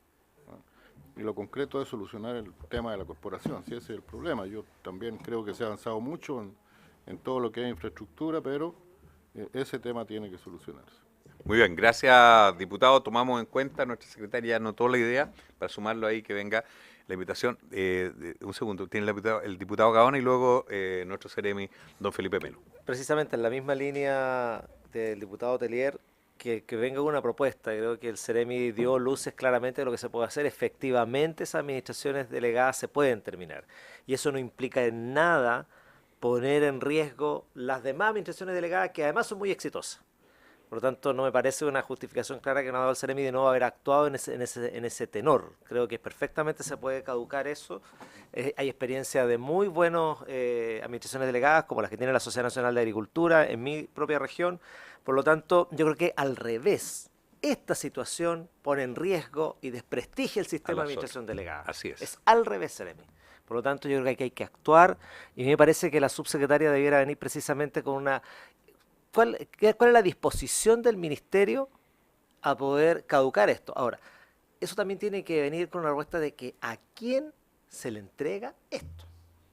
Que yo creo que eso sí es la complejidad que Pero no es tan difícil, no es tan difícil. Hay talento. Y dentro del mismo LEA tenemos gente podría ser los de más propios capacitada trabajadores, para ¿por hacer qué no? eso. ¿Cómo no? ¿Cómo no? Tiene la palabra Seremi. Oigan, bueno, solamente me gustaría acotar dos elementos, ¿no? Por favor. Diagnosticar, porque en esto la pregunta relevante es efectivamente comparar la administración que se está desarrollando actualmente contra qué, ¿no? Es contra la expectativa que se tiene de otra administración, y para temas tan singulares como esto es algo, yo no digo que no se pueda, lo que intentaba decir es que es complejo, no es algo simple. Y solamente darles dos datos, ¿no? El establecimiento, según las cifras, por lo menos a comienzos del año 2000, o al cierre del año 2015, tiene 430 estudiantes y más de 100 profesores, ¿no? Tiene un profesor por cada 4 estudiantes, ¿no? Yo entiendo que los ratios en el caso de la educación artística son, por supuesto, muy diferentes de lo que es la educación regular. Sin embargo, desde el punto de vista financiero, efectivamente, un docente por cada 4 estudiantes es algo muy difícil de sostener, ¿no? También les puedo comentar que, al menos según lo que nos ha reportado nuestra provincial, las proyecciones de matrícula del establecimiento para el próximo año, a propósito de, por ejemplo, haber encontrado una infraestructura provisoria, que es donde está sesionando actualmente el establecimiento, en Alberto Llona 1000, en la comuna de Maipú, estaría repuntando del orden de un 30% o más, ¿no? Es decir, pasando estos 400 estudiantes, entiendo yo, a más de 500, lo cual lo entendemos también como una buena noticia. Solamente se los doy como dos datos que nos hacen, por supuesto, poner matices en esto, porque no es blanco-negro, ¿no? Se los comento en realidad como uno de los elementos que, por supuesto, se podrán evaluar con mayor profundidad en otra sesión de esta, con los invitados que ustedes estimen pertinentes. Seremi, quiero decirle algo. Cuando estamos hablando de educación artística, cuando estamos hablando de cultura, son otros los parámetros. No puede ser el mismo que trató aquí usted. Usted acaba de decir una cosa que no está a la altura de un Seremi de educación. Perdóneme que se lo diga. Usted no me puede decir que en un colegio un profesor por 4 alumnos sea un mal negocio o poco sostenible. Es como si nosotros dijéramos, pero hoy la Pascua, ¿cuánto? ¿Hay 6.000 personas? No, déjalo. Olvídate de Isla Pascua. Hay un tema que no dice relación siempre con la cantidad de gente, sino que lo que importa es lo que está pasando allí. Para que haya un artista, no sé cuántos millones de personas tiene que haber.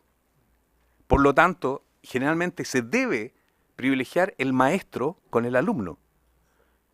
Eso es un hecho de la causa, eso es así. Y un artista es capaz de mover y de promover mucho más cosas que muchas personas educadas, de 60 personas por un profesor. Entonces, por favor, no haga ese tipo de comentarios en esta comisión y con este presidente. Discúlpeme, no lo acepto.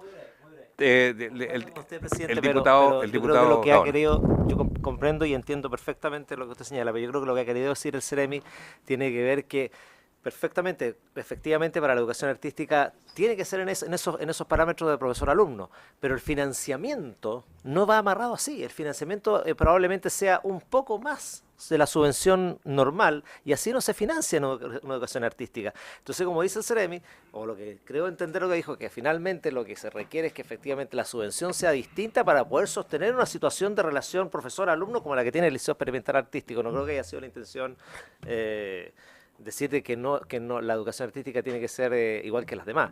Y efectivamente tiene que ser así como usted dice, pero el problema es cómo financiamos eso, cómo hoy día estamos financiando ese tipo de educación. Sí, también es cierto, tiene razón el diputado Telier, mucho frenesí. Disculpe, aquí nada personal con usted, querido Felipe, pero es que usted me está metiendo el dedo en el ojo en un espacio que para mí es súper delicado. Tiene la palabra la diputada Maya Fernández y vamos a ir cerrando después corto. Le vamos a dar a Yo creo nuestro... que veamos esto como una oportunidad. Sí, bien. Yo creo que las oportunidades, si vamos de verdad a buscar una solución, se verá todo. Y veamos esto como esa posibilidad de buscar una oportunidad para que los colegios artísticos tengan el lugar que se merecen. Y veámoslo así. Muchas gracias. La voz de la cordura y de la inteligencia siempre. Maya Fernández. Cerremos ahora con la palabra del presidente del sindicato, que fue con quien concordamos esta audiencia. Por favor, gracias. Don Ramón Vergara. Muchas gracias, señor presidente. Bueno, dos cosas. Lo primero, nosotros le entregamos una carta a ustedes, que está en nuestra carpeta, sí, donde nosotros solicitamos un administrador provisorio, porque sabemos que pasar de una administración delegada a otra es complejo, sobre todo por los montos que se manejan en el Liceo Experimental Artístico, montos económicos. Y claro, eso se demora, licitación, es un proceso complejo. pero nosotros estamos solicitando este administrador provisional, esta figura, que ahora como sabemos cambió la ley, entonces puede recibir dineros, para que, entre comillas, pueda arreglar, si se podría decir un poco esta palabra, arreglar un poco la casa, sanear la parte económica, pero siempre desde el punto de vista, desde el respeto hacia los trabajadores y hacia los artistas. Que no venga una corporación y que diga, tengo que hacer caja, así que despido a estos profesores, no les pago ni uno, y disculpe el vocabulario, pero claro, personas de 30, 40 años que han dado toda su vida a una institución y que, ojo, acá se habló de un alumno o sea, un profesor por cada 4 alumnos. En mi caso, claro, yo soy profesor de guitarra clásica, yo hago clases individuales. Porque es imposible hacerlo de otra manera, a pesar que esta corporación me está proponiendo hacer cursos de 25. Ahí, disculpen que sea un poco autorreferente, pero yo tengo, al igual que todos mis colegas, bueno, aparte de mucha experiencia, muy buenos resultados. Mis estudiantes son referentes a nivel nacional e internacional en el Liceo Experimental Artístico. Nosotros, por lo menos la cátedra de guitarra, hemos ganado todos los concursos nacionales a los que nos hemos presentado, concursos internacionales, incluso chicos de 16 años compitiendo con gente de 30. En Uruguay, en Perú, en Bolivia. Entonces, cuando nos dicen que hay que priorizar la parte económica en cuanto a la calidad, yo me sumo a sus palabras, señor presidente. Sobre todo cuando los profesores que estamos en el Liceo Experimental Artístico, tanto los de la parte científico-humanista como los de la parte artística, vamos por el sueldo mínimo. Lo mínimo que establece el colegio de profesores, esos 12.000 y tanto, eso es lo que nosotros ganamos. Yo tengo 18 horas, y disculpe que hable este tema acá, yo tengo 18 horas, he formado a los más grandes guitarristas de esta nueva generación de guitarristas de Chile. Luis Guevara, Marco Vega, Ricardo Fernández, Felipe Lefno, Maximiliano Salazar, Ricardo Romero, ganadores de concursos, hace poco ellos ganando concursos, presentándose en grandes escenarios, y yo voy por 300.000 pesos mensuales. Y gano 300.000 pesos mensuales gracias a la negociación colectiva, que podemos tener una mente un poco más. Pero nosotros no vamos por el dinero, nosotros vamos por la vocación, para educar y para formar los nuevos artistas. Y que lamentablemente estos chicos que son vulnerables, en su mayoría vulnerables económicamente, la única posibilidad que tienen ellos para educarse, para ser artistas, es en las universidades. Y todos sabemos que eso tiene un costo que ellos no pueden asumir. Nosotros somos la única posibilidad que ellos tienen para educarse. Y lamentablemente esta corporación, y lamentablemente también digo el ministerio, al dejar que esta corporación siga administrando este colegio, está haciendo que estos niños y niñas pierdan esa posibilidad de educarse de manera de calidad y gratuita. Muchas gracias, don Ramón. Habiéndose cumplido el objeto de esta sesión, esta se levanta.